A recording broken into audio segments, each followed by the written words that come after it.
Hello everyone, how's it going? Welcome aboard. It is I, your host and conductor on this wild ride, Demetrius Villa. Hope you're all doing well. Welcome aboard to the American Rail Club on the ARC stream. Tonight, we got a good lineup over here. It's going to be a nice night, kind of a bit of a shorter stream, not as intense as our last stream, but we will go over a little bit about East Palestine, just a bit about it. But the big news tonight is, where will Amtrak be in 2040? Well, hopefully, according to Amtrak, they say they're going to double their ridership. Now, I know what you're thinking. Doesn't Amtrak put out a 2040 plan every 5 or so years or so? Yeah, they kind of do, but it's a little bit different now because we're living in a post-pandemic world, as you can call it, because whenever they've had these plans, it was always how much high-speed rail they're going to have by 2040 and all that sort of stuff, which is not a little bit too far-fetched for Amtrak right now, since they can't even get their new high-speed rail train sets going from the Avelias from Alstom, but that's a whole different problem in itself. But we'll see. Let's see who's here in the chat. Hello, Adam. Hello, Osman. And to the 6 people in the audience over here in Discord, welcome all aboard. So, let's go ahead. Let's begin. Let's take this journey down through. So, U.S. National Railroad Amtrak is hoping to double ridership by 2040 with a new plan to advance key initiatives on infrastructure, customer experience, and rolling stock. Bolstered by continued funding from the bipartisan infrastructure bill, the passenger railroad is hoping that a focus on improving services and carrying out its major $5.5 infrastructure capital program for fiscal year 2024 will support its goal of reaching 66 million annual riders in the next 2 decades. Well, let's make it 67. Why is it always 66 or something, right? It's kind of weird, but all right. So Amtrak President Roger Harris said Amtrak is working on 2 overarching objectives in 2024, improving train service for our customers and efficiently and effectively carrying out a massive, major infrastructure capital program aimed to modernize and upgrade our infrastructure, stations, fleet, and technology, which is pretty much the most important thing that Amtrak can be doing right now. Because if any of you who've lived in the Northeast Corridor or have gone through the Northeast Corridor, you know that some of those tracks, some of those bridges, some of those tunnels are extremely old. In fact, we'll be talking about probably one of the oldest infrastructure points there on the Northeast Corridor that dates back to the Civil War, and what's being done to rectify that and hopefully bring this up to 2040 standards, not 1865 standards. So we'll get there.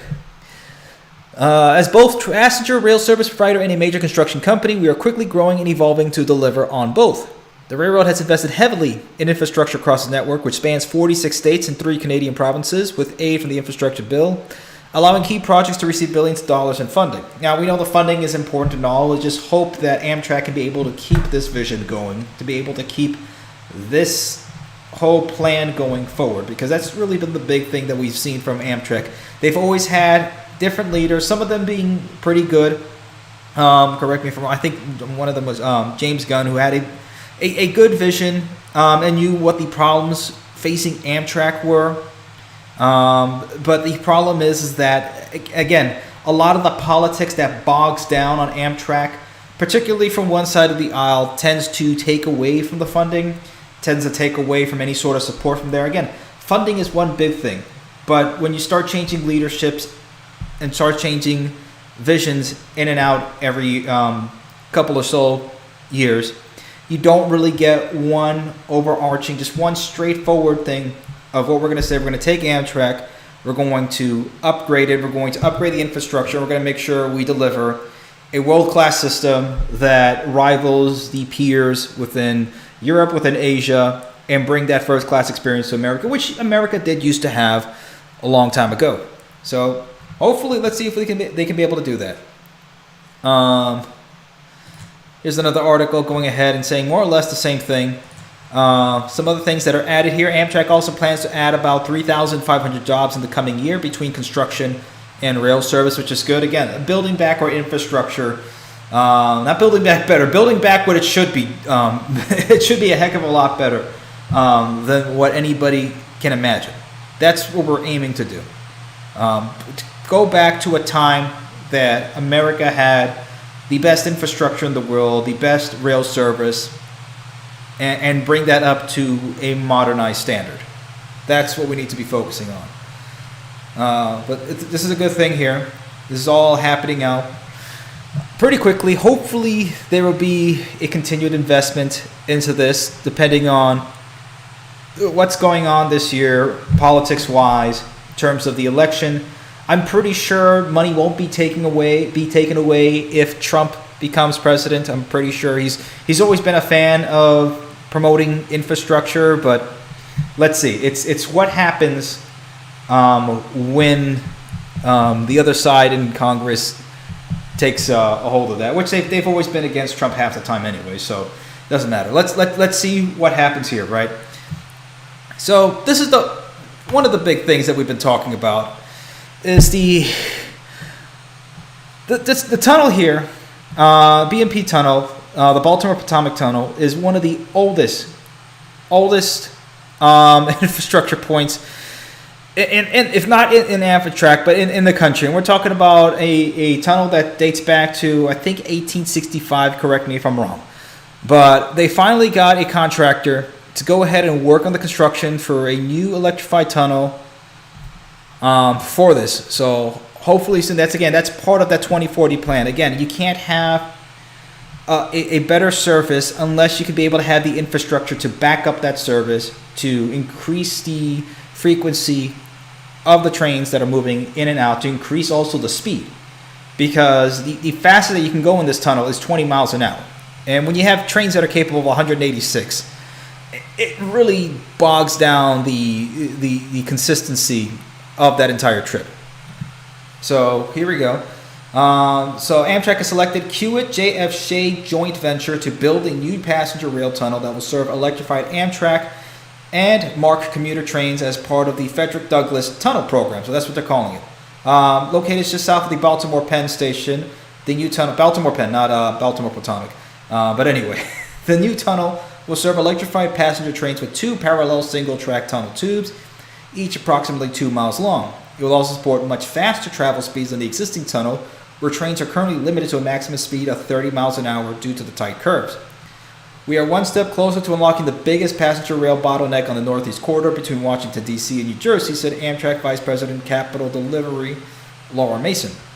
This would not be possible without historic funding through the Infrastructure Investment and Jobs Act, as well as continued support from the Biden-Harris administration, FRA, and our funding partners at Maryland Department of Transportation, Maryland Transit Administration, MDOT, MTA.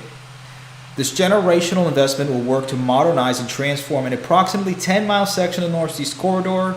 The new tunnel is named in honor of civil rights leader and abolitionist Frederick Douglass. All right, so I don't know if there was I thought this article had a map here, but let me go ahead and bring up the map. But I've gone through this tunnel dozens of times.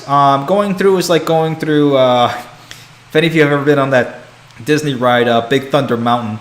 It's a pretty rickety old tunnel. I mean, the fact that it's still standing there is a testament to the construction techniques back in the day, and it's kind of being held up there with duct tape and a couple prayers, which at this point I wouldn't doubt that it's not. But let's see if you can find a map of it.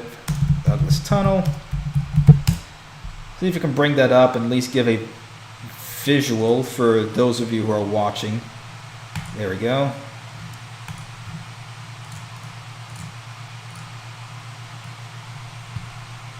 Okay. So I don't know how well you guys can see that there, but let's just zoom it in a little bit and there we go. All right. So here's the existing BMP tunnel right here on the black line over here. Okay, so that's where the tunnel is. Well, the current right-of-way is making a curve over here, almost a 90-degree curve. Then you got this about 30-degree curve here, and then about more than 90, a little less than 90 degrees over here, right? Another right turn over here. So the tunnel goes about over here. Again, it's because of the tight curves over here, the train's got to slow down a good bit, and because of the rotting infrastructure there. I mean, I've seen leaks, holes, stuff like that all over the tunnel, but it's still there. still working. Hopefully it can hold up until the new Frederick Douglass Tunnel goes ahead and opens up. So again, they're smoothing out the curvature over here. They're decreasing the angles, making sure that you can be able to have a higher speed throughout here. So this is where the new tunnel is going to start. It's going to be longer, but it's also going to be smoother throughout. There's their emergency ventilation facilities. Again, because tunnels are capturing in carbon monoxide, all that sort of stuff, you need to be able to ventilate the tunnels to take out whatever emissions inside there, even though these are electric trains, right? But still, you need to freshen up the air within there, and also in case by any, God forbid, there's some sort of accident or anything like that, a way for people to breathe and be able to escape through just in case. But hopefully this will decrease any sort of safety hazards throughout the route. This will also speed up progress. So this is all pretty good. So that's good on Amtrak. We wish them the best. Hopefully this will get done pretty quickly. So the overall program is scheduled for completion in 2035. Again, that's it's 10 years from now. I wish it could be sooner. What's crazy? I was just watching TV the other night, just randomly, and there was a program about the Lincoln Tunnel in New York, and it took them 3 years to build the tunnels. Basically, 3 years to build that all. I mean, that's crazy, and they had to stop halfway through for, again, all the through World War II, but they were able to go ahead and build that, that quickly. So we're talking about here, how many years later, 80 years later, and we're going for a 10-year, wait over here. So delivered 3 major construction contracts, which include replacing 5 roadway and rail bridges, building new rail infrastructure, interlocking tracks, catenary power, etc., constructing a new ADA accessible West Baltimore MARC station, building the tunnel, both tubes, fitting out the new tunnels with tracks, rail systems, and ventilation facilities. Collectively, these investments will improve travel times for more than 12 million annual Amtrak and MARC passengers who rely on the Northeast Corridor. When the Frederick Douglass Tunnel opens, it will be the first new passenger rail tunnel built on the Northeast Corridor since 1986, and the first in Maryland since 1934. It'll be 100 years since Maryland had a new tunnel over there, so it's insane.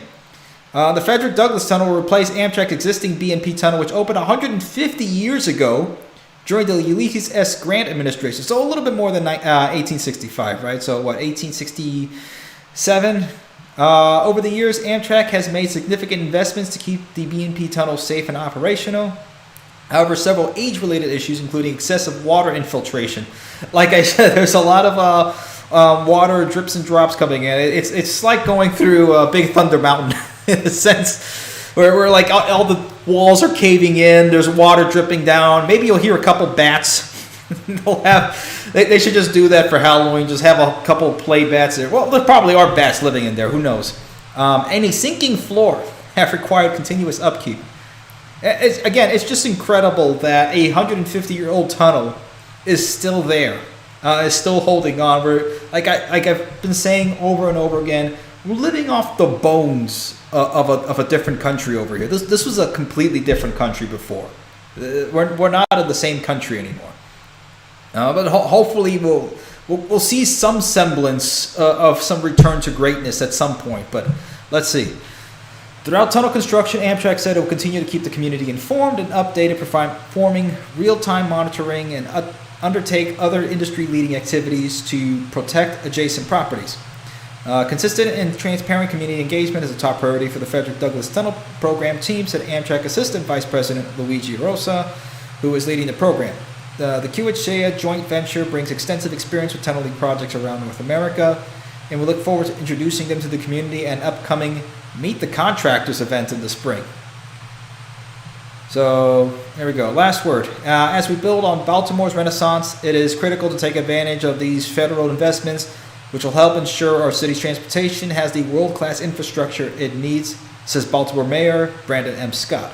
The Frederick Douglass Tunnel Program is going to be a game changer for our city and the entire region, and I'm encouraged by Amtrak and U.S. Department of Transportation's intentional approach and an emphasis on community engagement. Okay, so there we go. So that's something that's good here at least.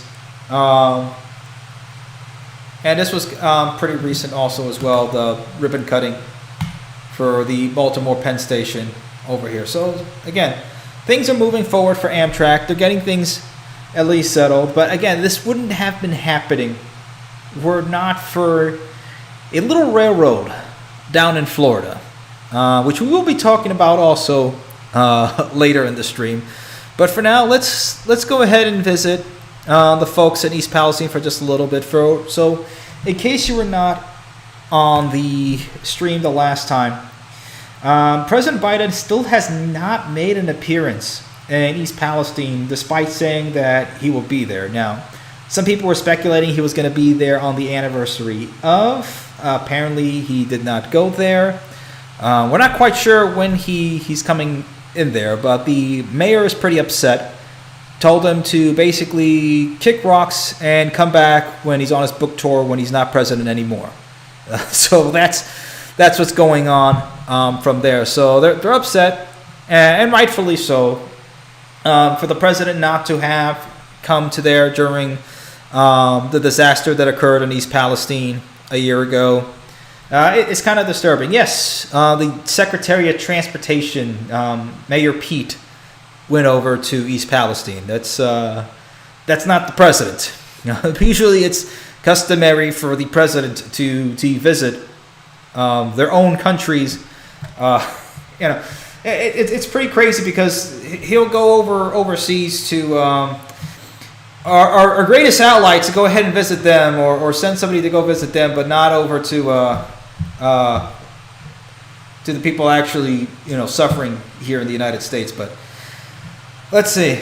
But yes, it looks like the mayor is also standing by the comments that he said. 100% stand by the comment about the book tour. I think that's the best time for him personally. I think the best time for him to come to be whenever this happened. So Biden said back in September 2023, I haven't had the occasion to go to East Palestine yet. There's a lot going on here, and I just haven't been able to get a break. Been able to break, I guess. Starting to lose my mind like him, I guess. President Trump visited the town soon after the tragedy, while Biden's delayed visit has attributed to his busy schedule. Okay, all right, he's busy. Anyway, the National Transportation Safety Board is having an official meeting coming up on June 25th for a final report on the February 3rd, 2023 Norfolk Southern derailment and toxic chemical release, the board announced today. So, which is funny because the safety board chair, Jennifer Homendy, she also said that Boeing has a quality control problem. So there's a whole lot of quality control and infrastructure problems going on within the United States. As we've been saying, the canary in the coal mine for a falling nation is going to be the infrastructure, because all the people who would have had the brains, the gumption, and the wherewithal to upkeep that infrastructure are now pushed out from the market, and people who probably shouldn't be touched anywhere near a button or anywhere near a switch are going to be asleep at the switch. And these are the type of problems that are going to be happening more and more. And again, another East Palestine is inevitable. I hope I don't cause any sort of fear for anybody anytime they hear a train horn, if they live by a train tracks. But again, this is the type of problem. This was completely and absolutely avoidable several different times. They didn't inspect the train properly when the whole set was stopped for inspection.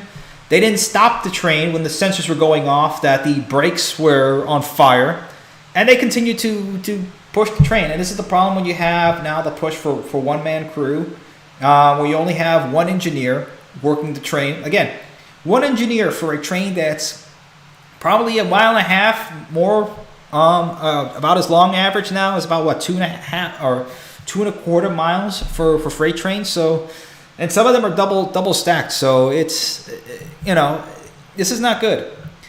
So let's see what will happen from the comments on the meeting. I don't know if there's going to be any sort of comments coming up, or if this will be a public meeting.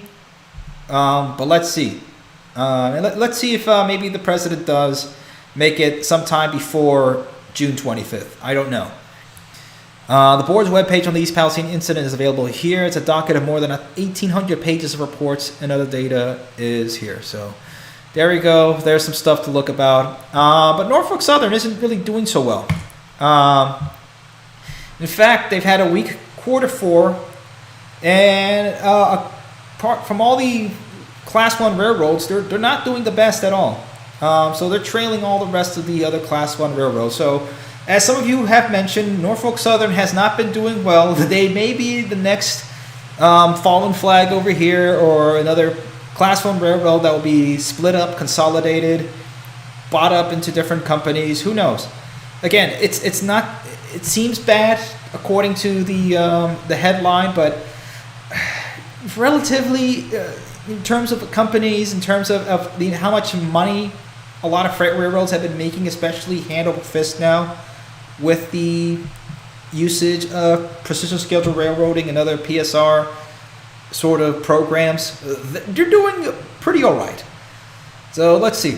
Fourth quarter 2023 earnings and a projection for its prospects in 2024 have led at least a pair of Wall Street downgrades of the prospect of Norfolk Southern's stock price.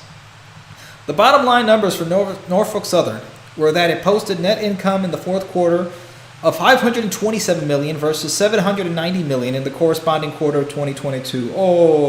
They still made $500 million. They made $500 million versus making, $750 million. Boo-hoo.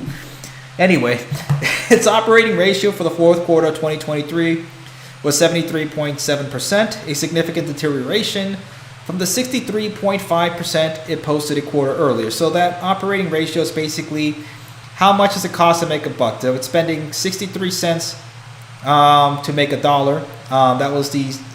That's what it was before. Now it's spending 73 cents to make $1. That's the operating ratio, or how much it's spending, right?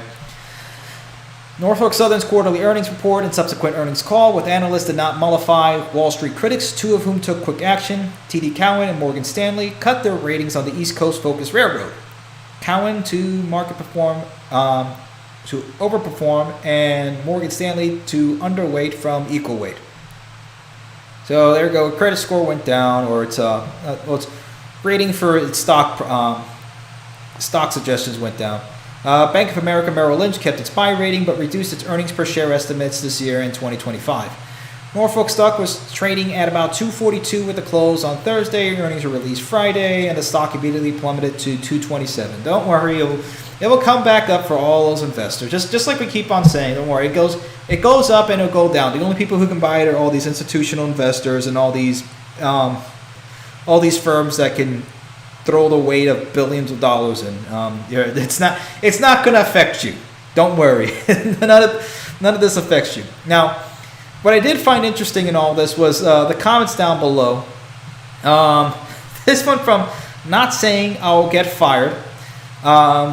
They could reduce management by 75%. Of course, too many chefs in the kitchen and not enough cooks, right? As it usually tends to be for a lot of these companies now, right? You have too many managers and not enough people that are actually doing the work. This seems believable. They could reduce management by 75% and nothing negative would change. At half the terminals, there's more managers than there are yard jobs. They still have a shortage of conductors almost everywhere. And instead of hiring enough people, they still harp the good employees if they mark off 3 Tuesdays in a row. There have been some positive changes, like not playing games, disciplining grown men for not wearing gloves.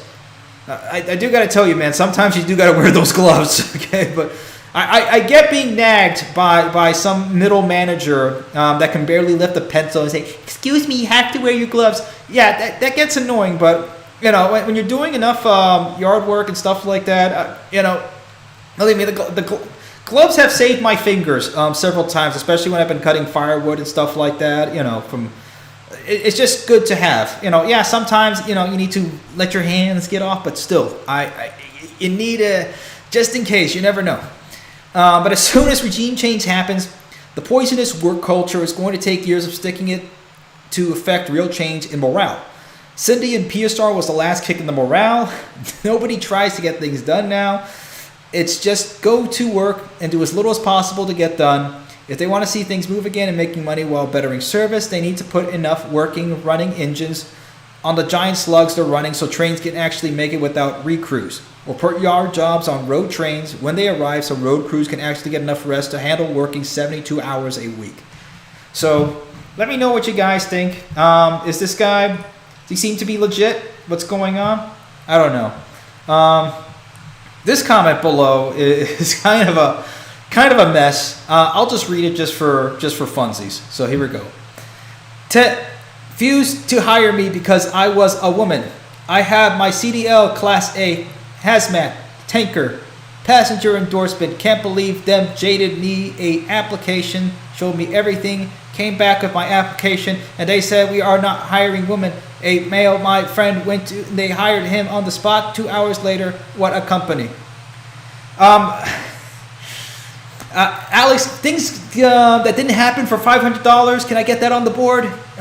I don't think they didn't hire you because you're a woman, lady. I think they didn't hire you because they couldn't understand what the hell you were writing. Look at this. This is I kid you not. If you guys are watching right now, this is the comment on here. So I don't know how having a commercial driver's license helps you to, I don't know, drive a train. I mean, I do know Norfolk Southern does some. They do some trucks, but okay, all right. Anyway, to a place where they do have a working infrastructure system, but they didn't have a working infrastructure system for about 6 days. So I didn't mention this. I only slightly mentioned this before on the last stream, but since we were talking and focusing solely on East Palestine, I didn't go into it. But this was in Germany. Within the last week. So a 6-day rail strike, halting most of their trains, and a walkout over paid hours, and one of the biggest strikes that they've had in years. So for those of you who don't know, a lot of Europe is pretty ticked off right now in terms of the new regulations they're doing on farming, in terms of transportation, etc. So you have a lot of farmers striking out, throwing crap, literal cow manure at politicians, I wish they were at the politicians and that the politicians would drown and we wouldn't have to deal with the politicians. But anyway, they're throwing them at the public buildings, they're blocking roads, and they're rightfully ticked off. It's been a massive issue with the supply chain for the last several years. It's only gotten a heck of a lot worse. The House of Cards has shown itself to be exactly what it was during the pandemic, and things are shaky, to say the least. So this is what happened over in Germany. So let's go through it pretty quickly. Millions of people ride trains in Germany every day. The number is growing as more travelers, get this, more travelers switch to rail amid concerns about climate change. I mean, less to do about climate change and more to do with A, it's more convenient, B, it's cheaper than owning a car, especially in Europe. And it's not going to be just for Europe soon. The next article will be talking about Americans are being priced out of the love affair with cars. But it's already prohibitive enough in Europe. So, yeah, take the train. It's a heck of a lot easier anyway. It's a lot more convenient. It's a lot quicker. So why not? Less to do with counting your CO2. But anyway, passenger train drivers in Germany walked off the job on Wednesday and vowed not to return for 6 days. Isn't it nice? Germany, they get, we are going to go off for 6 days and we will not return until we get what we want. And they probably, I don't know, they probably got something, but to give you a warning, 6 days instead of over here in the United States, it's like the auto worker strike. We'll just stop. The whole thing's just stopping until we get what we want. And they give you a warning there, 6 days. The strike, the fourth for the national service in 2 months and the most significant in years, forced the main rail operator Deutsche Bahn to impose an emergency schedule with a massive reduction in service, said Anja Vrocker, a spokeswoman for the company. Only 1 in 5 long-distance intercity trains will roll until Monday night, the company said, and regional commuter train service will be throttled back even more in some regions. So you can only imagine how crazy it has gotten. The walkout, which affects both passenger and freight service, comes at a difficult time for Germany, where the economy contracted 0.3% last year, the weakest performance among the 20 countries using the euro. I mean, it's not a big deal for Germany. They're usually at the top anyway of European economies. So, again, 0.3%, boo-hoo.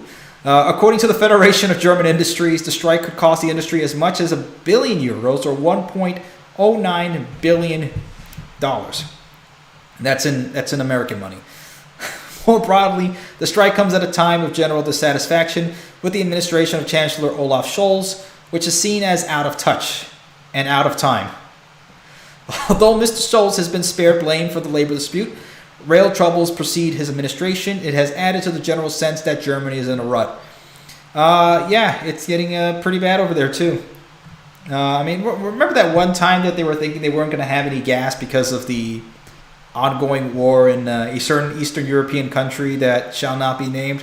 So it's getting kind of silly over there, and you know the whole energy crisis because, well, and this is the thing. This is why I've always opined and supported nuclear energy. Honestly, there's a lot of boogeyman nonsense surrounding nuclear energy that's mainly propagated by the oil industry. Again, you can understand from the oil industry's perspective, they want to keep their profits, but we need actual working, real energy solutions. So, let's see. Miss Marklin had to cancel one performance because of the strike. Large suitcase help. Okay, so she's a puppeteer. Here we are. Had to cancel one performance because of the strike, adding, "If I don't work, I don't get paid." She blamed the union for refusing to talk with the Deutsche Bahn before launching its latest strike. "I'm all for negotiations." Prince Izzy Okuson, originally from Nigeria, moved to the German capital 8 years ago, as is all of the Middle East and Africa, it seems, and said commuting there was normally efficient. When the trains runs, Berlin is actually well connected. It usually is. On Wednesday, however, gaps in the emergency timetable were stretching a 30-minute trip home to nearly 2 hours. The government should do something about this, he said. And this is the thing, right? If people get ticked off enough, it's not going to be the fault of the train operators or anybody that works for Deutsche Bahn that is striking. They're going to point their fingers at the government, which is what the hope of most of these strikes are going, in terms of the farmers' strike, with the rail strikes, etc. That's the main goal. Get people so ticked off that the supply chain is so overburdened, there's no food at the stores, the trains aren't running, it's the government's fault. That's how things work in Europe, I guess. I wish people would get this mad over here. We get a little bit more done, right, than what we have right now, but it's what it is. You know, they get mad for one day, they cower in their chairs, and they call it the I word. They get ticked off, and that's the biggest thing that America has done. But meanwhile, over here in Europe, they're throwing literal cow manure at political offices. So let's see. The union is also demanding a pay increase of €555 a month for all workers, an 18% increase on starting salaries. That's pretty nice. Deutsche Bahn's latest offer, which the union rejected, would be a nearly 13% increase for workers on the full 38-hour week. Remember, they work less hours over there than they do over here, and, well, maybe it's better for them, right? So that's what's going on over in Germany. You see, the cargo stop is being felt beyond Germany, said Mrs. Broker, the Deutsche Bahn spokeswoman, most notably in Scandinavia, with the big seaports in neighboring Netherlands and Belgium also affected. Because remember, Germany is right there in the middle of Central Europe. Basically, anything that gets in between most of those countries over there is going through Deutsche Bahn, and Deutsche Bahn also shares a lot of operations within other countries neighboring it throughout Europe. So, yeah. The freight train service is working on emergency transport for especially important deliveries for power plants or refineries. Yeah, so they gotta get that coal rolling because they had all their a good chunk of their energy coming from wind panels. So I guess that wasn't from wind farms. So that wasn't working too well. Wind panels, that'll be the next thing. Hey, you can put solar panels on wind and see how much of a boondoggle that will be. But there we go. Again, back here in the good old US of A, we've been talking about this for about a good year. We've been talking about this for a good bit, but last year we had a stream talking about how America has screwed themselves over, to put it bluntly, with relying so much on automobile transportation. Now it has become prohibitively expensive for a lot of people to be able to afford a car. So we'll go through this really quickly. This one woman who had her car got totaled, got smashed. She can't afford a new car because the interest rates are way too high. She's working at home for the good thing, so that's at least helping her. But look at this. In 2023, a year during which inflation increases slowed down to the point that the Federal Reserve decided to stop hiking rates, new car prices rose by 1% to an average of $50,364. So $500,000 for a new car, which most of these new cars aren't really the best anymore. They fall apart. Either you have a Chevy engine that's going to explode, you have a Ford transmission that's going to explode on you, or some sort of recall or another. It's been the most amount of recalls, according to NHTSA, than any other time in American history. So new cars aren't even being built well at all anymore. Used car prices only fell by 2% to an average of $31,030. Mind you, a couple of years ago, the average price of a new car was $35,000. A used car now has skyrocketed so much that it has approached that price. And it's just getting worse.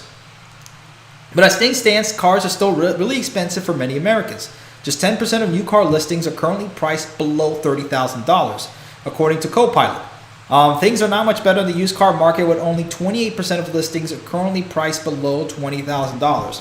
And a lot of those used car prices, I'll go ahead and look and see, maybe I can get, an SUV for me and Catherine, or at some point if we're going to have a big family or something, something like an old Lexus LX, like a 2002, or an old Sequoia, something that's going to be robust, something that's at least a good 20 years old, between late 90s, early 2000s. That's as late as I go for cars. I don't like anything past that time. I usually tend to have, most of my cars have been, all of my cars have been a 2004. There's only, all of them have been 2004. I had a 04, the Golf, the Focus, the IS300. Yeah, they're all except for one I had. My dad's Stratus was a '99 Stratus. That was a complete mess. But anyway, but check this out. This is just insane. So here we go. This is crazy. Ann H is a 62-year-old single woman who works from home and makes approximately $44,000 per year gross. The prices. The wages, the real wages for Americans, have been stagnant for the last, not years, several decades. They've been stagnant as inflation has continually increased. So forget owning a home at this rate, but now forget owning a car at this rate too. She told Newsweek she feels defeated when looking at the price of cars online, new and used. So I'll find like an old Toyota SUV with 270,000 miles for $20,000. Are you nuts? 200,000 miles. It's like, this is great, man. Just slaps the hood, $20,000. Yeah, no. I currently own a 2005 Ford Focus that I bought new. It's really starting to show its age, both in appearance and performance. They'll get you from place to place. Believe me, I owned a Focus CX-3. They're pretty good. Just hold on to it. Granted, I don't need to drive too much, but I'm always worried it will break down, she told Newsweek. Get this, look at this. I have a credit score of 798, so that's almost a perfect credit score. What? Perfect credit score is 800. She has 2 points off an 800 credit score. My credit union is offering a loan of 6.29% APR. It's insane. That is twice my mortgage rate. Now, first of all, the interest should be completely banned. We should just ban usury, period, in this country. But of course, that would be asking for too much. That would be asking for too much, right? Does the industry really think the middle class can afford that? I can't. My fingers are bleeding as I struggle to hang on to the ledge of the lower middle class and not fall to the poverty line. Yeah, and that's the thing, is that the problem is that, as that one president said, lifting up that whole analogy of all the boats lifting up. Yeah, well, first of all, you're kind of chained to your stagnant wage, and the boats are lifting up, and so is the water. So it's not that you're hanging on to the ledge; it's that you're going to get drowned. So to speak, in a different analogy, it's getting crazy. It's getting bad. You all know it. Okay, every time you go to the grocery store, how much is it just for bananas? I used to get bananas for like 20 cents a pound. Now they've gone up to 75 cents a pound in some places, or 49. It depends on where you go. It's getting ridiculous. Again, that's a small thing, but look at this in comparison to everything else in general. And this is the problem. We have sunk ourselves so deep into this hole of dependence to the automobile. Yes, cars are great. Cars work in certain circumstances. Same thing with planes. Planes work. Planes are great. But they only work in certain circumstances. You cannot force people to use one solution just to make your lobbyist friends happy. You need to have different modes of transportation. You need to have better urban planning. We need to have better mass transit. We need to also clean up our cities too. Okay? That's the other problem. It's only getting worse, especially with an open border. Everybody come in. Okay? And it's not just the illegal immigration. It's the mass amount of mass immigration too, because nobody wants to say it. And I'm not being disingenuous over here. It has to be said. This infrastructure cannot hold up with the amount of people coming in. And as Biden says, we want an unending stream of people coming in, as he said a couple years ago, quote unquote, unending stream. With what infrastructure are we going to hold on? We're running with tunnels that are over 150 years old in some place, in the most populated place in the country, in the Northeast Corridor. It's going to take us 10 years to build it. It's insane. But anyway. Here we go. And again, you guys can read this article. Apparently, it's the cover story for Newsweek. I may find it and just keep it and then just share it. Just hold it up over here, just so you guys can see it. But yeah, this is we've been saying the pandemic's disruption of manufacturing supply lines, as well as outside consumer demand in 2021, really put a strain on vehicle inventory and drove up prices significantly. He said, okay, so. That was the other thing. Why are the prices going up? The same thing with the housing market. Speculation. The people who can buy, which tend to be a certain age demographic, the ones that have the money, are usually buying out. Again, it's not all of them, because there was another story that I read that like a good portion of baby boomers, the ones who are not well off, right? Because there's your half your baby boomers who are extremely well off, and the other half is extremely not well off, and they may end up homeless. So that's a problem. So a whole lot of homeless geriatrics is not a good thing for a country to have. It really shows how terrible we've gotten. So let's see. So dealers practically had customers lined up to buy vehicles that weren't available. So again, you have Todd who's retired and has, like that guy we talked about, has 3 homes, has an RV and $1 million in savings and 401k and some other saved up in a retirement nest egg. But he's nervous. He's nervous. He doesn't know what to do with his money. But he's got to have that new Corvette C8. Okay, but guess what? They don't have any Corvettes at the dealership, but he can get one for 100% off over markup. So there you go. That's the price speculations. The dealer will go ahead and sell it to him. Boom. He'll get his Corvette in 6 months, and the rest of the price of Corvettes will go up. As do the rest of all the other cars, too, as well. Because guess what?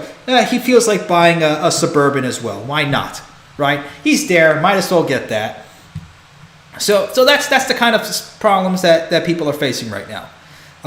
Because the same thing with the housing market is the same thing that is happening in the car market as well, which is why you can't get a used car. And the used car that you have, well, even if you try to get it fixed up, it's going to cost you an arm and a leg to fix it up too, because of the supply chain issues to go ahead and get the parts to fix your car.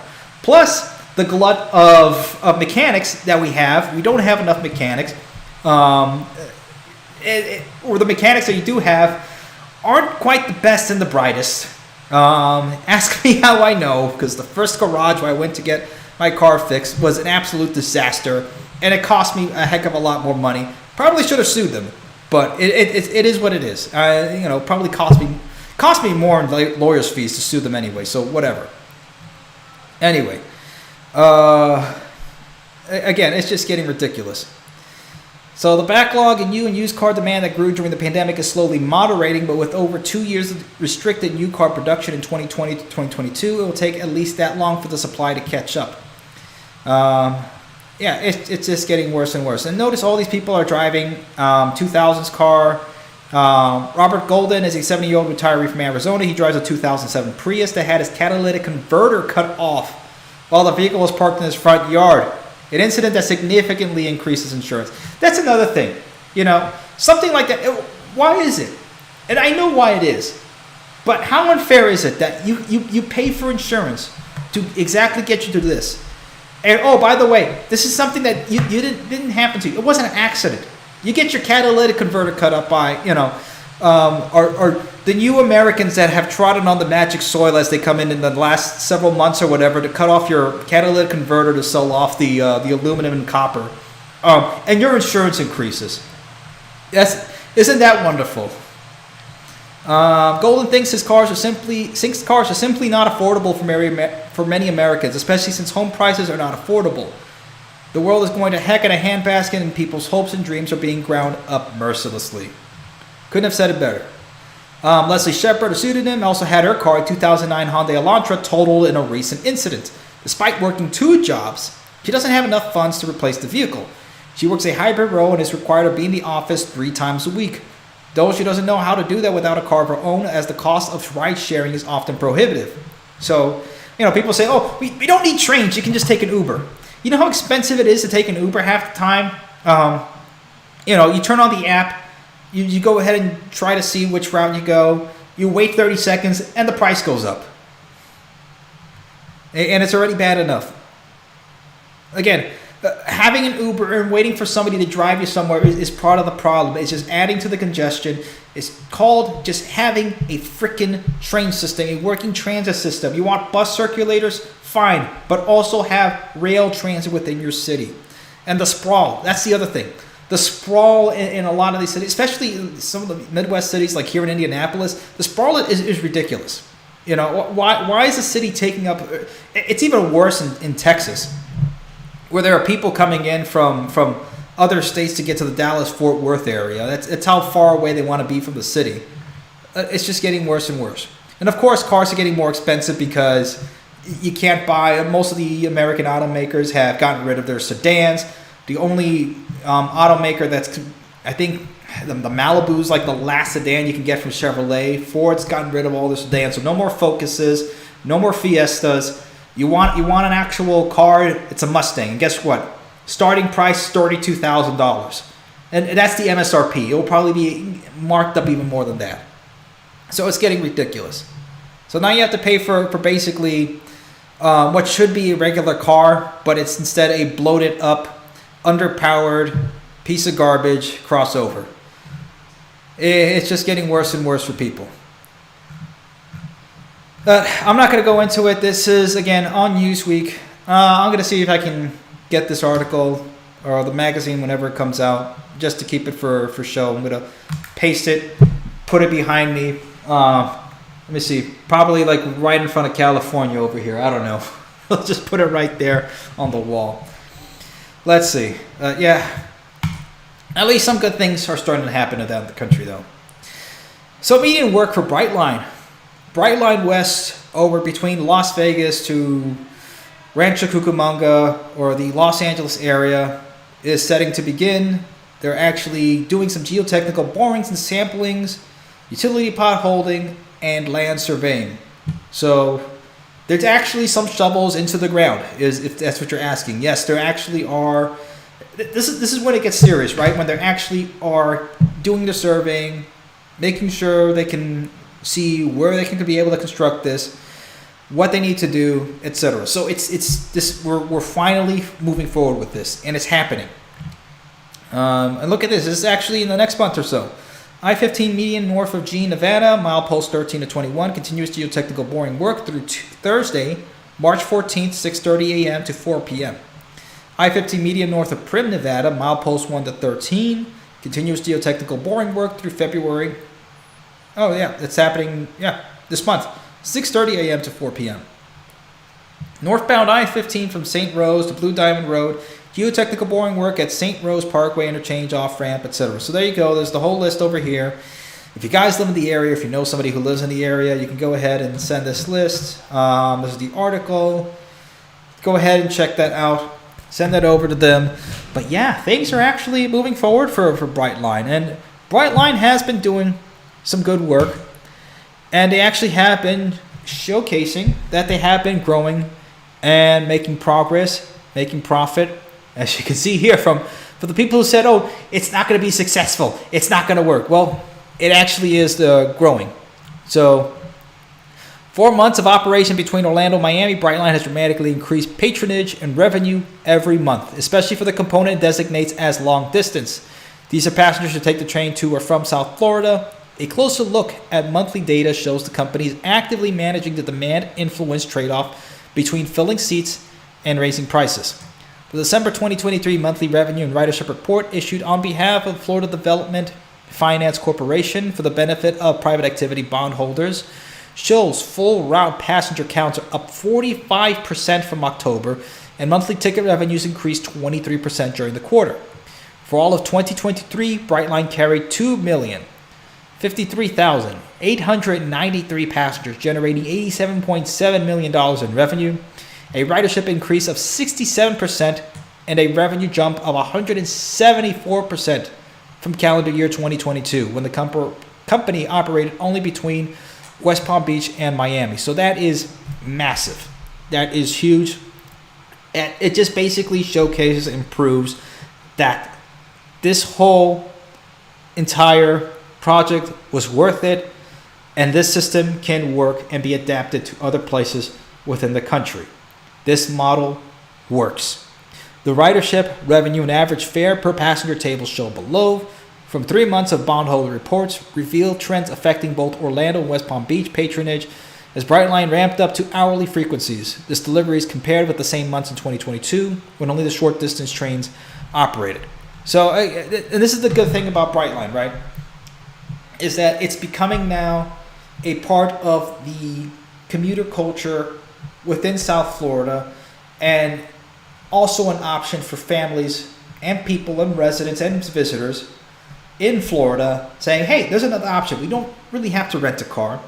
We don't have to take a plane from Orlando to Miami or vice versa to go to one city to the other. We can take the train, and it's right there. And now it's a heck of a lot more accessible through either if you're coming from Aventura or you're going to from Fort Lauderdale or Boca Raton or downtown Miami. It's a lot easier to get to the stations. They're in accessible areas. You can take it, go to whichever station you want, and it's a heck of a lot easier than driving. You don't have to be forced to go through the traffic, which is getting worse and worse every year as Miami has become it's indexed the top spot now for real estate. So it was already bad enough. It's now just getting worse. So Brightline has come at the perfect opportunity for people to keep just saying, I wish there were more trains. I wish there were more trains. Well, here we go. And now with Tri-Rail, the Coastal Link starting to become a reality now with the link between the Hialeah station and the Miami Central station. That's also another big deal. So good things are happening down in South Florida and Central Florida, and now in Las Vegas and in Los Angeles. So again, it's always funny to me that after all these years of California high-speed rail and the construction and everything about the train, the first train they'll actually be running in California, at this point, it's more or less confirmed that they're actually doing this, starting to get the work done, and not particularly the work, but at least the surveying and everything else. But at this rate, we can safely say with about 90% confidence that the first high-speed train, the first real high-speed train in the United States, will be Brightline West. So this is, again, it's a big deal. Again, you guys can look at this article too. It's good things. Again, probably for quarter one, it's not going to be a big boost, because usually revenue falls down in January, February, March. So again, the article is going right in the comparison here for the shareholders to go ahead and show you, hey, look, this is from 2022 and 2023, which makes sense. And even between West Palm Beach, so West Palm Beach and Miami, so you're seeing a small decrease, but of course the biggest increase is Orlando to Miami. So that's where the mass amount of passengers are going or moving toward. So that's where you're seeing that shift. The revenue in millions over here, so you can see again, the biggest moneymaker for Brightline has always been this Orlando to Miami route, and that's where you see where they're making the big bucks over here. So this is pretty good. All right, so we've gone through all the articles, through Amtrak in 2040, through the tunnel, a little bit of East Palestine, the strike, Norfolk Southern, the failure of the American automobile in the 21st century. So we're opening up the lines here for anybody who wants to call in. Again, right under the hour, so we're good. So the Discord link is on the chat for those of you who are on YouTube and want to join in. Come on in. But first of all, let's go through our audience. Again, we're going from left to right over here. If you have your hand up, you can come in. We'll start with, of course, David Mitchell. Welcome aboard. Hey, you doing good? Doing all right, man. How's it going? Doing good.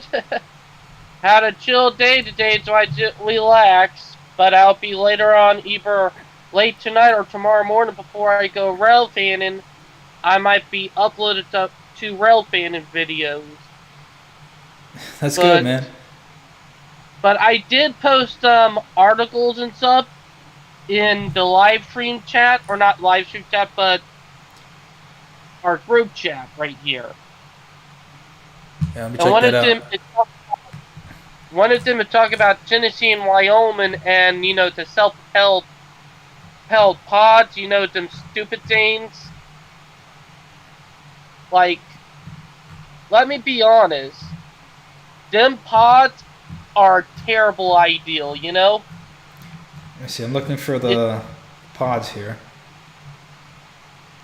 Test parallel system over here, FRA, hold a public meeting to Genesee and Wyoming short lines proposal to test parallel systems, autonomous flat cars in Georgia. What the heck is this? It's stupid, Like, okay, so all right, so each of these freight cars. So this is what they want to. This defeats the whole purpose of actually having an engine and having everything else. So this is just a crappier version of a railroad. So each of these pods over here are powered. Okay, so each of these cars are powered over here, and this is what they're testing out. And autonomous cars that can automatically travel in platoons. This is more trouble than it's going to be. Oh, I know. It's stupid. Just imagine how many... And I'm going to bring up all the negative, because there are more negative than there is positive with these stuff. And the negative will outweigh it. Just imagine terrorism. Someone managing to get these things and rig them up, and that would be pretty bad. I mean, it's less about the terrorism, because that is such a 2000s comment. I mean, it's like from Family Guy when it's just like you say 9/11 and you get people to clap, but it's more to do with that. It's just a bad business idea. It's like Wait, this is about, you know how bad this is? This is like the Lime scooters of railroad. That's what it is. It's the Lime scooters of railroad. It's just basically for one person, right? But instead, it's for one car box, for one car, and it's just this one little autonomous thing, and they're all supposed to, I guess, travel together. Like they're thinking that it's going to be some sort of I guess like the Hyperloop was supposed to be, that all these pods are just going to go ahead and simultaneously, autonomously, and miraculously not crashing into each other and not messing up with the system. They're just all going to go zip, zip, zap, zap, zap all over the place like it's the Jetsons. No, it's not going to work. Now, and here's the message I'm saying. If you're very good with tech, and you're a criminal who are pretty good at tech, and if you manage to hack these sucker, if they have valuable and stuff at them, that'll be an easy getaway. Like literally stealing the tech inside, like literally. Like my thing is, and it's so stupid, is that if you're a criminal and you know how to hack stuff, or if you know how to make an EMP, you can EMP the son of a bitch out of these things, break the locks on them, and grab whatever you can before the cops or anybody get there and get the heck out of there. Yeah, I mean, that's already happening now already with rail cars being broken into. It's been happening all over in California. Not so much now, because if you try to break into a rail car, you're going to get washed away into the Pacific at this rate. For anybody in California, I hope you guys are staying safe through this. What Pineapple Express? What kind of a name is that? We call those hurricanes. That's just so funny, but here it seems like with D-Team, it'll make it 10 times worse. And heck, all someone have to do is to make a bomb and put it in one of those things and send it to the right, and you're going to have an East Palestine 2.0, but on purpose. I mean, yeah, I can see that happening. This seems to be another sort of vaporware sort of thing, honestly. I don't see this becoming a thing. Like, heck, we know, and I'm going to bring it up, we know why Elon Musk made Hyperloop and made it where it would fail, because he wanted to make transit look bad. Yeah, I mean, but he's dropped it now, and Hyperloop is, I'm safe to say that it's dead. So, agree. And I hate it too. One last thing, David, before we get to the last word. There is a hearing that will be held on March 12th from 1 p.m. to 5 p.m. in Vidalia, Georgia, and will be live streamed. The FRA announced today, so people can submit comments in person or virtually. So let's keep this on our calendars. This may be funny to watch. In South Carolina, the state above, so I do have an input on this. I mean, it's less to do with, this is something that they want to do all over the place, or will eventually be running, or at least this company wishes that they can be able to run this parallel systems thing all over. But let's see, or to test the equipment. So we'll keep it on our calendars. Thank you for bringing it up. This is interesting, funny, and ridiculous at the same time. Well, just like the flying car thing, like you remember when we talked about that a couple of years ago. Oh yeah. Thankfully we don't have flying cars, especially with the way drivers are now. All right, appreciate you coming on, David. Take care. You have a good one, bud. You too. Later. Oh man, that is crazy. Yeah, I definitely gotta note this, because this is oh man, it's like, look, I see what they're trying to do, but at that rate, just get a switcher, put them on the train, and get it rolling. That's it. It's this is just more complications, vaporware. This is like the scooter, the Lime scooter of railroads. That's basically what it is. They're going to be trashed all over the place. They're not going to work as good as they were touted to be. This is silly. Parallel systems.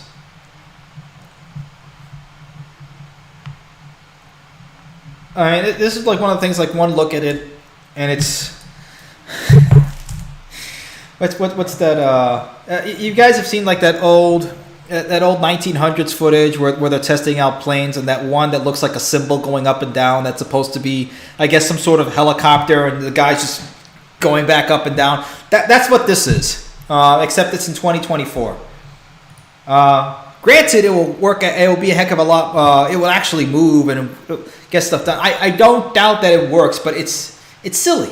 It's honestly silly. Okay, let's see who's next in the audience. Minor Tree. Invite him on. Can you hear me? Loud and clear, man. How you doing? I'm doing great. Just started the timer so I don't go over. The statement you were thinking of earlier, a rising tide lifts all boats. That's the one, yeah. Yeah, I mean, the vehicle idea that to move the carts around has already been thought up multiple times already, so there's 100 ways you can mention that, but I think I remember seeing something like this, and it's some popular mechanics or something. He did a video on it like a year and a half, 2 years ago, but it's not a terrible idea. It's just for a little bit more money, you can electrify the entire line and bring in electric trains from Europe, even if they're used, and they can be done much better and can hold many more carts. So yeah, it's a gadget bond sort of thing. It's like, yeah, it can work, but there's so many better options. Yeah, if it's only used like in moving stuff around a port, it might be a better option. The soon as it leaves a major rail yard, it's subpar at best. Yeah, that's what I can see it working in, right? Autonomously, working with switchers. You'll have a couple of these, move something or move a couple of boxes, get them all lined up so the switcher can go ahead and push them into a train. Yeah, that's as much as I can see it working. But I mean, to be zipping all over the country, it's inviting more problems than it needs to be. Yeah, and the way it's designed, it looks like it's battery electric, and until the battery question is ever solved, battery electric vehicles are an expensive side grade at best. Yeah, which at this rate, it's not happening anytime soon in at least the next 10 years or so. Yeah, once you look into the research, it's 3 to 5 years just to research the battery to begin with. It takes another 2 to 5 years to bring it to market, and then another 3 to 5 years after that for it being in the market to become the new standard. Even if we assume that battery that will replace the lithium ion that is currently in service, let's say they announce that tomorrow, you're still talking about 5 to 10 years before this new battery would take over. Oh yeah, to set that supply chain up, the manufacturing process and everything, it doesn't just start up like that. It takes a heck of a lot of time. Yeah, so it's like, at best, it's announced tomorrow, and it's becoming the new standard by the end of this decade, if not this time next decade, is not a good time frame. And if you're saying, all right, we haven't started the research on it yet, okay, you're talking about the end of this decade would be the best case scenario, and end of next decade would be normal. So it's like, yay, we want to go all battery electric vehicles on all aspects by 2035. The math just doesn't check out. Yeah, it's not going to work. Yeah, and it's like, even if you add in hydrogen power, it's like, all right, that's long range vehicles, that's planes, not much else, but it's got less infrastructure than the battery electric vehicles. So you're talking about needing to build all that out, not including the power requirements and all that stuff, along with everything else. So it's like, the numbers just simply do not check out. Yeah, and that's the thing. We haven't even gone a step forward into getting our infrastructure in check and actually getting things to a working, a working level or benchmark. We're being played with a lot of these gadget bond, pie in the sky ideas like the Hyperloop and now this. It's just like, can we just put the effort time and money into doing the things that have already been proven, that have worked and that are working. It's just put our effort into that. Yeah, it's like, all right, do what Finland did, and they built a nuclear reactor, and their cost of electricity went down by 75%. Oh, yeah. Like, all right. So it's like, all right, 50% of the power in the United States needs to be powered by nuclear. Okay, so we're right at about 20% with 99 reactors. So it's like, all right, replace every single reactor with the new third gen instead of the old first gen and second gen reactors that we got now. So you produce more power, creating less waste, and you're better able to take care of the waste. Then you can double the reactors, and you're already at 40%. Yeah. You pair that with 10% of the power, well, just a little bit under that with hydropower, and then it's like, all right, throw in geothermal, throw in tidal power, throw in deep current power, and have that as your base load. Yeah. And it's like, if you want any power on, you want any power up that, all right, pick and choose which one's your favorites. Yeah, I think we need like a whole video and stream dedicated to nuclear and other alternative forms of energy production that actually work. We need to get to that.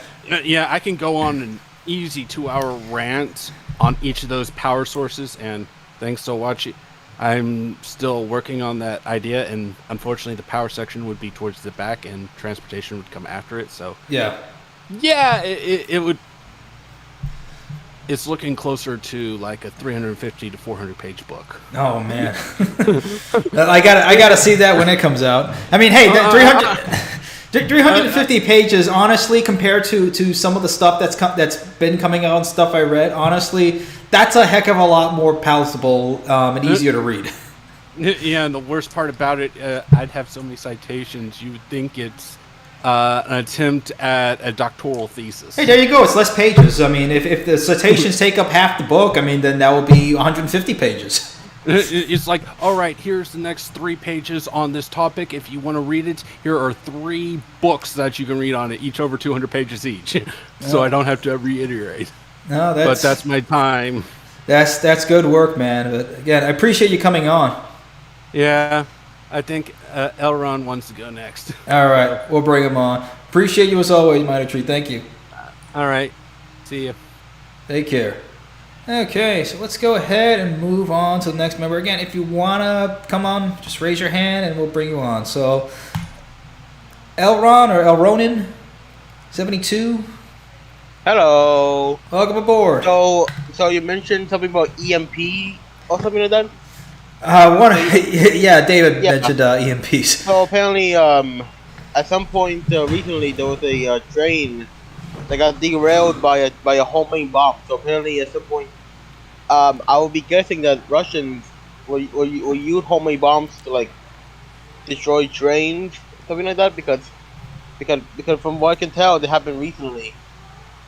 And actually, 19 wagons were all just derailed in just a matter of seconds. Oh yeah, and look, it just shows how fragile our infrastructure system is. Like there was I forget what it was called. I think it's called The Collapse or whatever. There's some sort of mini series. Something like that. Yeah. Let me see if I can remember what it was called, because I know I took it on.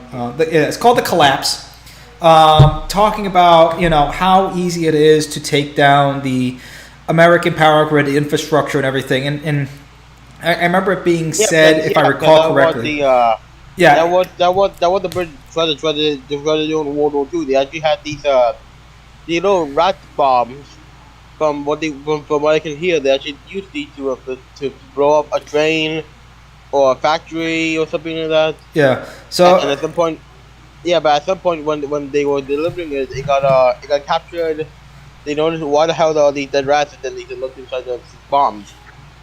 Yeah, it just goes to prove how fragile everything is. And I remember in the series they talked about that if you put every Department of Defense member from all the branches, from the Army, the Marines, the Navy, the Air Force, even the Coast Guard added in, everything else, all the National Guard, all the police force, and all the 3-letter agencies like the FBI, CIA, NSA, etc., to cover all the ground and all the infrastructure. they would have to be, each one will have to be covering about like 2 or 3 miles each. Because the United States is so big and there was so much infrastructure that is around, and we're basically working on much of the infrastructure that we're working on is maybe at around 1950s or 60s when the most of it was built. Apart from the railroads, which most of them, I would say most of the modern railroads, you're looking at the earlier half of the 20th century. But this is the stuff that we're dealing on, yeah. But we're talking about stuff that's 80 to 100 years old that we're living on. Oh, what do we have here? That happened back in January. Yeah. Some passenger train from Rosie to got caught fire from a suspected arson attack during the 2024 Bangladeshi general election. Oh man. Nice. Yeah. Yeah. I'm guessing this train. I'm guessing no one even survived the attack. Yeah. It's just gonna get worse from like in Ohio when I heard about the train that one train that started leaking. Hold on. In Ohio. You're talking about the East Palestine accident with the vinyl chloride? Yeah. Wait, what? Vinyl chloride, the substance that was. I remember now. Yeah. Yeah. No, like we've been saying, there's going to be another East Palestine, and there's probably going to be several more East Palestines, and it's just inevitable. Why even call it East Palestine? Like, I'm just totally confused with the name since it's brought up so many attention now with the war going on in Israel and Hamas. You should come over to Indiana, man. We have a Zionsville, we have a New Palestine. We have a whole lot of weird names over here. We have a Brownsburg that's next to a Whitestown. It's Indiana, man. Oh my gosh. And then let's not forget all the towns. So we have a Peru, Indiana. We have a Brazil, Indiana. We have a Mexico, Indiana. Cool. We have a Warsaw, Indiana. We have a Russia, Indiana. And there is a Miami, Indiana. Oh shit! Miami in Indiana? Yeah, it's definitely not Miami, Florida. Yeah. Yeah, it's just a lot of weird names, and you're gonna see that throughout the United States. You're gonna see a whole lot of names here and there of just like. Hold on, like in Half-Life, these combine trains apparently, and the only way you can bring it down is a basic explosive. So, I imagine if you like use an EMP or the magnetism device from Half-Life and to run the whole train completely. Yeah, I don't know at this rate. To grab the equipment to get the hell out of it before they arrive. Yeah, I don't know what we'll be seeing first. America's infrastructure getting fixed or Half-Life 3. I don't know. We'll keep our breath held for that. But anyway, I appreciate you coming on, man. It was a pleasure. It's no problem. No problem. All righty, take care. Take care. All righty, guys. Look, we've talked about Amtrak. We've talked about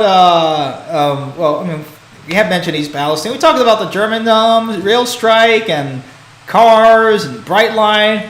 Why are we talking about EMPs and all this stuff? I mean, I get it. It's an interesting topic to talk about, but if you guys want to talk about that, fine. It's your call. It's your time.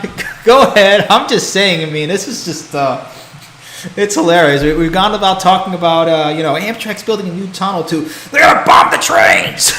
This is just oh man. All right, Darius is here. Let's go ahead and bring him on. Our old director of research. Hello, Demetrius. How's it going, man? It's going fine.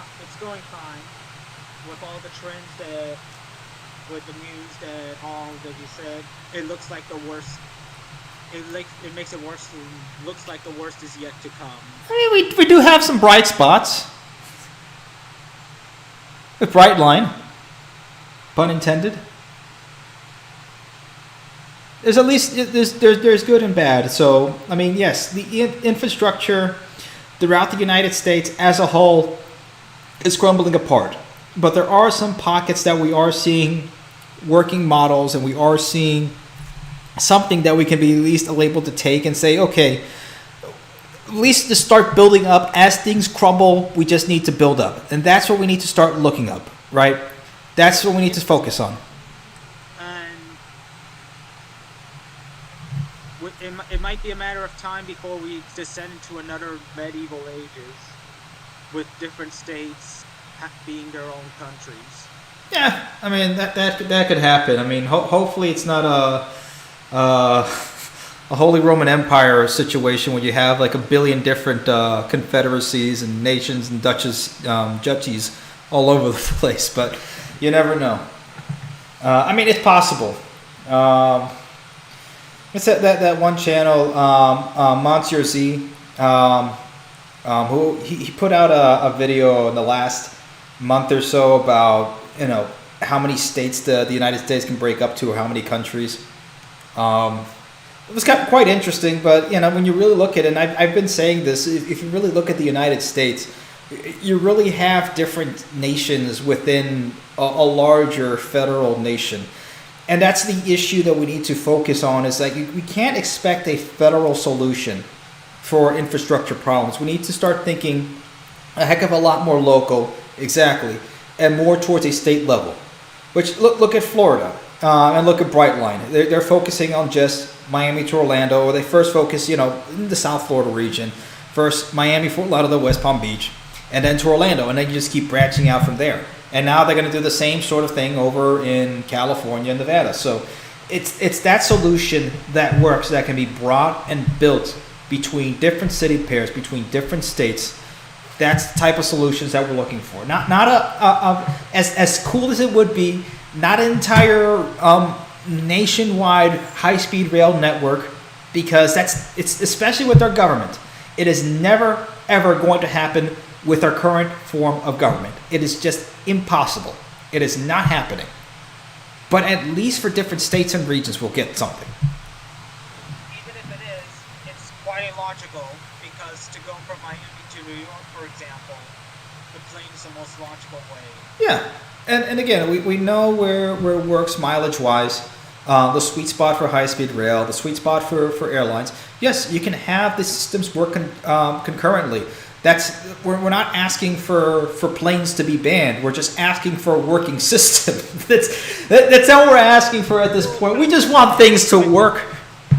Remember Ocasio-Cortez when she had this outlandish idea about an underwater tunnel to Hawaii and Alaska and banning planes?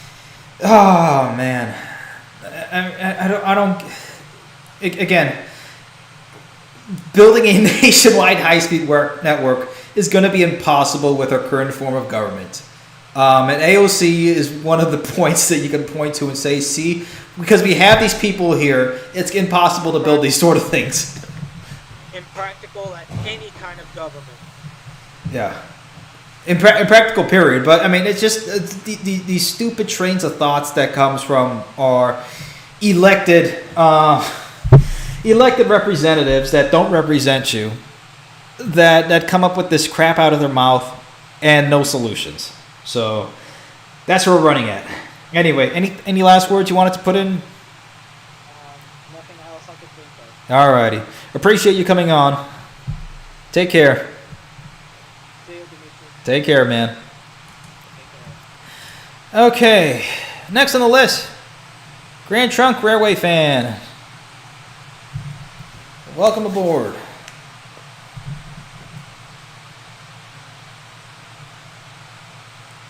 Crap. Hello? Sorry about that. No worries. I can hear you loud and clear. How's it going? I'm okay. Regarding what you said about nuclear energy, we have a nuclear power plant up here, over here, right here in Michigan. It's called Palisades in South Haven. Which powers the entire region of West Michigan. Wow, that's pretty crazy. But we just don't have that much, or we just don't have much nuclear energy around the country. Yeah, and we should be having more. I know it's South Florida. We have Turkey Point, and that basically powers. If I remember correctly, it's 3 reactors, and it powers more or less all of South Florida. So, with the amount of people that we have there, I mean, it's just insane that from just a small footprint comparatively to the amount of solar panels or windmills or any other situation, or having coal power or gas power, which is going to mess up the air quality within the area. But having nuclear energy, which the only thing it brings out is steam, you can power an entire mega region, is just crazy. And we see this in France, where 80% of the country, more or less, is powered by nuclear energy. The trains, the high-speed train network that it has there is powered by nuclear energy.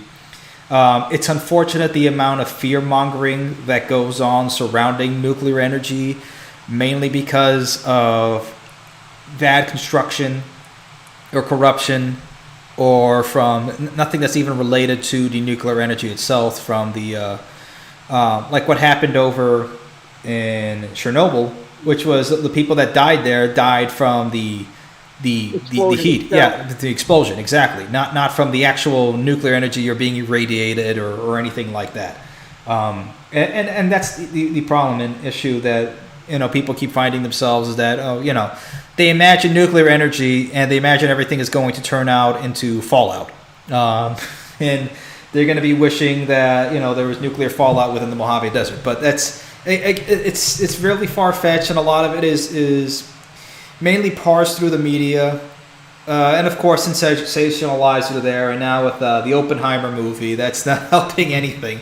But yeah, it's just unfortunate and sad. It's like here we are. We have this energy source here that's clean, that's a heck of a lot more powerful than anything that we have available. And instead of just storing it and putting it in missile silos, we can actually use it to power our cities and communities at a much lower cost than any of the other alternatives. But that's as much as I'm going to say on that, at least for now. Anything else you wanted to add? Oh, sorry, go ahead. Have you seen videos from Rail Passengers Association recently? No, I haven't. What's it in context of? I've been seeing the long distance route study. Like the long distance route study. Yeah, I believe it was 15. Yeah, and it's at least something it's at least a good thing, because at least it shows that for something, let's say like Brightline, or for other companies that are similar to Brightline, that there are opportunities that it can be done, or at least in the state level or several different states, saying, hey, here's something that we have an opportunity to be able to connect our communities together, to be able to create jobs.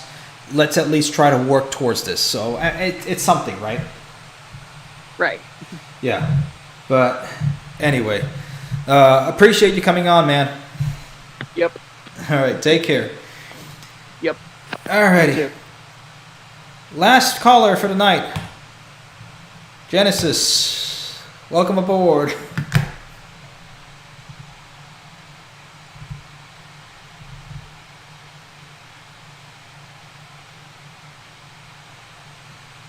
Genesis, you're on. All right.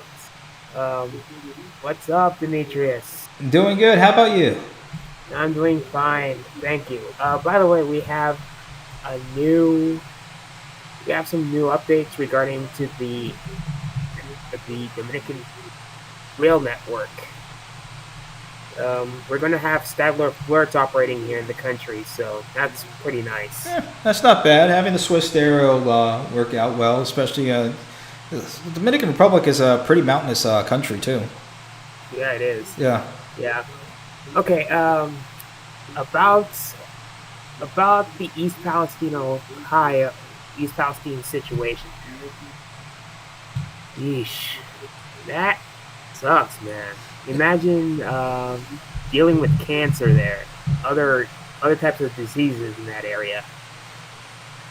Yeah, no, I really feel terrible for the people in that area, and what's worse is how Norfolk Southern is dancing around the situation, just throwing out HR speak and corporate speak out there to try to diffuse the actual reality of what's going on, how really nobody is helping them. It's just sad, and the unfortunate part is that there's going to be another community that's going to go through the same thing, if not worse. And that's the part about it. It's just like which community is going to be rolling the dice one day because of all the problems that went through, that what happened with Norfolk Southern. It's just terrible. Here's the thing. I've heard that, well, I've heard, the other day I was reading the news, and by the way, I've heard that Norfolk Southern received bribes from, well, the congressmen had actually received bribes from Norfolk Southern. It was related to the East Palestine accident. Yeah, that I know I've heard about, and the bribes for getting to decrease the amount of safety regulations aboard the freight line. It's just, the problem is that all these corporations, the problem with corporatocracy that we have here in the United States, because we haven't had a free market since 1913. Let's be honest. The power is concentrated within the corporations that can leverage and basically buy out Congress, where before in the United States, you used to be able to get together as a community. You used to be able to converse with your congressman. You can get a couple people together, go to one of their meetings or dinners, and you would actually get something done. Now you're basically just left out of the cold. Your comments don't mean anything. They're just collected there. And the only thing that matters to a lot of these lawmakers and bureaucrats is who can push the most money to get them to do something. And unfortunately, with the way inflation is going and the loss of collective power within the American people and the American family, there's nothing that we can really do to push things to any sort of extent that can politically change anything within the country. Yeah, I actually agree with that because listen, those guys from Norfolk Southern, it's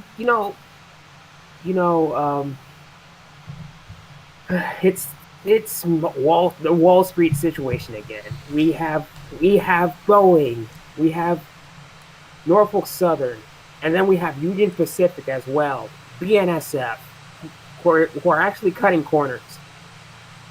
You got a lot of corporations that are cutting corners. Yeah, it's basically ridiculous. Yeah, and that's the thing. We can't. I hate that thing where people keep saying that corporations are people too. No, they're not. They're corporations and they're legal entities. Listen, they're greedy people. They're greedy people. And that's the thing. It's like the more and more you have to think of these people as not having roots within your nation, that they're kind of rootless. They don't have any roots within your community. They don't really care. They're just passing through. That a Norfolk Southern train, it might as well be a Wall Street guy on top of a parade float going through your town at that rate, with the way things are going. Oh gosh! Don't even start with that because I've heard enough about ESG scores and stuff. Listen. The corporations are actually focusing on ESG scores. You know what ESG scores? Yeah. And basically, they do not help the community at all. Yeah, no, it's bad. And that's the problem, is that it's just a drip and drip of how many things can go wrong, how many little things can go wrong and cause more of these accidents. You already have a bad culture within a lot of these companies, as the one commenter on Freight Waves already noted. I remember reading Outliers by Malcolm Gladwell, and he was talking about, I believe it was Korean Air, and about some of these, one of these massive accidents that they had, and it was just one thing after another. Like they didn't communicate right. They didn't check something right. They didn't do the right checks or something like that. And that's the type of situation that leads to the perfect accident, which is what happened with Norfolk Southern. Unfortunately, when you have a bad foundation now in a company and you have a bad morale, that is just going to be happening more and more often. And especially in a environment of precision scheduled railroading, as they call it, which is basically cost cutting at any opportunity that they can. It's just allowing for more opportunities for that to happen. Yeah, basically, BlackRock. Let's talk about BlackRock, because BlackRock is actually a big, not a big company, but it's actually a group of investors who own every single company that you can imagine in America. Oh yeah, and we showed, Norfolk Southern was owned by BlackRock, Vanguard, State Street, and you can see all the other Class 1 railroads are owned by the same three companies, or more or less in different orders. But that's the thing, is that's why they're all sort of playing into the same precision scheduled railroading scheme, and they're practicing all these same practices which are being shared amongst them. And this is where, it may not be, Norfolk Southern having the next crash. It may be another Class 1 railroad or someone else. And that's the problem, is that, these businesses are more protected than the small business owner that lives in these areas, like let's say in East Palestine or something like that. If you're a restaurant owner and your restaurant is now basically inoperable or gets blown up, well, don't worry, because you're not going to get anything. But if McDonald's down the street, blows up or whatever, then that's that's taken care of. It's just like what happened during the pandemic, that we just saw this shift from. It was basically the biggest killing of small businesses probably in any time in human history that happened here in the United States during that, where you just see this major shift between of whatever was left of small companies here in the United States over to the large companies. And that massive consolidation of power has made it nearly impossible to have a sort of political solution to wrest that away. But anyway, I think we're getting quite off a tangent here. Basically. Yeah. Well, whoever controls BlackRock actually controls the entire country. Yeah, more or less. Yeah. Yeah, basically. And that's the problem, is that, we're not in control. Yeah. Money makes the world go round. Yeah. As you say in one of your videos. Yeah. Yeah. It's just crazy. And unfortunately, it's like, look, it's not against that, we don't need money or anything like that, or the free market. No, it's just that we don't stop telling us that we have a free market when it's obviously not a free market. It's being disingenuous, and it's a lie. It's obviously not that the market that we have right now is not a free market. It's not. Yeah, you could say that again. Yeah. Because it is not a free market. Anyway, last word, man. Anything you wanna say before we close this down? Oh boy. Last but not least, or should I? Yeah. Basically, I know that Brightline is working on some situation in Las Vegas and between Las Vegas and Los Angeles.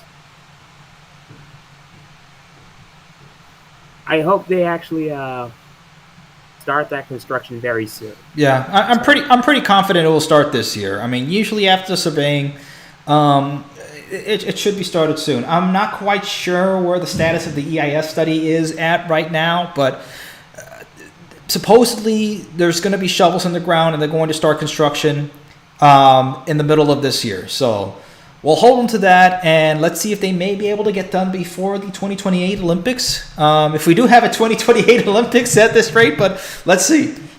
Oh, right.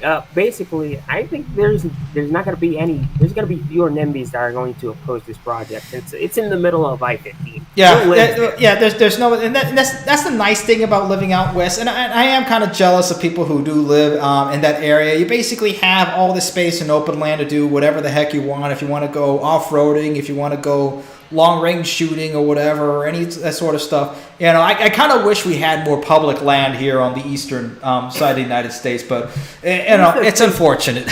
Here's the thing. It's there are states out west are actually much more jealous of the East Coast states because we don't actually. They have less state-owned land, less like most states on the West Coast don't have much private land on the East Coast. Yeah, but that's the problem is that at least you have a lot of public land there, or land that can be sold off at some point. I mean, Yeah, it's just what it is. Yeah, most of that land in the West Coast is federally owned land. Yeah, at least for now.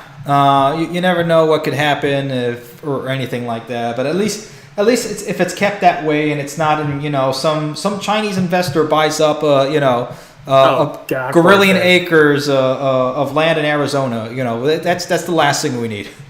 Oh God! And that shouldn't even be allowed. Period. But yeah, anyway. that should not be allowed because listen, China. Let's get it. Right. U.S. and China are not going well. Anyway, we're way over time. Genesis, I appreciate you coming on. Thank you so much. The pleasure's mine. Alrighty, take care. Okay. Have a nice- So that is all for everybody here. Sorry, I didn't mean to cut you off if you were saying something there, man. All right, it's 9:40.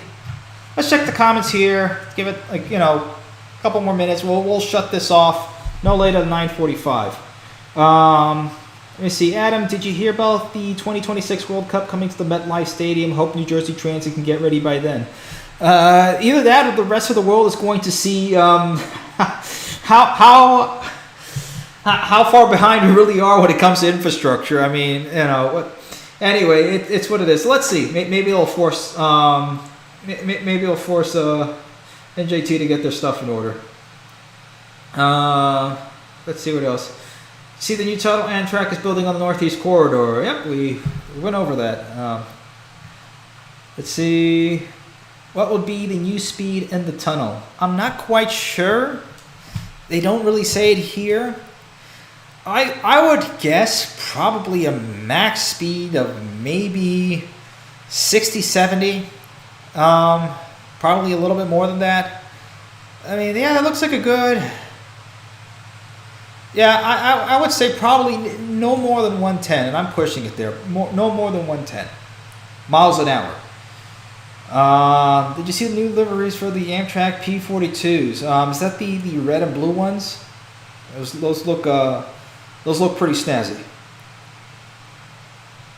The Tri-Rail train is now at service at the Miami Central. Finally, that's from the Holy Donut. Yeah, we're finally getting there somewhere.